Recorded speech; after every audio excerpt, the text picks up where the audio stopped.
Alors bonjour à tous, aujourd'hui on va parler de trois erreurs faites souvent en entreprise quand il s'agit de santé et sécurité de conditions de travail. Donc avec Monsieur Bubul, on va parler des défaillances classiques du management de la sécurité et on va voir pourquoi les responsables HSE, même bien intentionnés, tombent souvent dans des pièges qui déconnectent de la sécurité, du terrain et la rendent au fond inefficace. Allez, on commence par la première erreur, le syndrome de l'inspecteur. C'est le manager HSE, par exemple, qui joue au policier et qui ne vient que pour sanctionner. On l'appelle le modèle Safety One, on réagit que quand ça va mal. Et le problème, c'est que ça crée de la méfiance et que les équipes finissent par cacher les risques. Alors la solution, c'est de devenir un coach.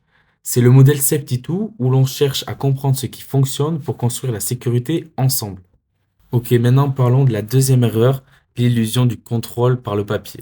Ce sont des procédures de sécurité interminables que personne ne lit. Elles sont souvent faites pour les audits, pas pour les gens sur le terrain.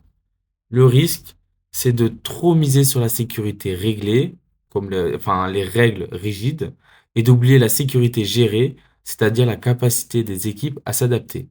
Trop de règles, ça tue l'intelligence de situation.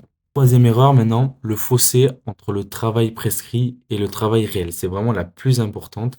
C'est le piège le plus critique. L'opérateur se retrouve coincé. Soit il suit la règle et il ne peut pas bosser, soit il bosse et il enfreint la règle. Alors cet écart n'est pas de sa faute, c'est le signal que la règle est mal conçue et déconnectée de la réalité.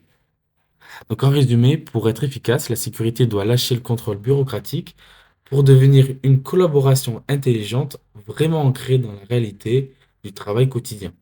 Et je finis cette vidéo pour vous demander de vous abonner à mon LinkedIn, YouTube, TikTok ou Pinterest. Je poste souvent des vidéos explicatives avec des astuces, genre par exemple comment répondre à des problématiques que les responsables HSE rencontrent, etc. Avec des infographies, des carousels, etc.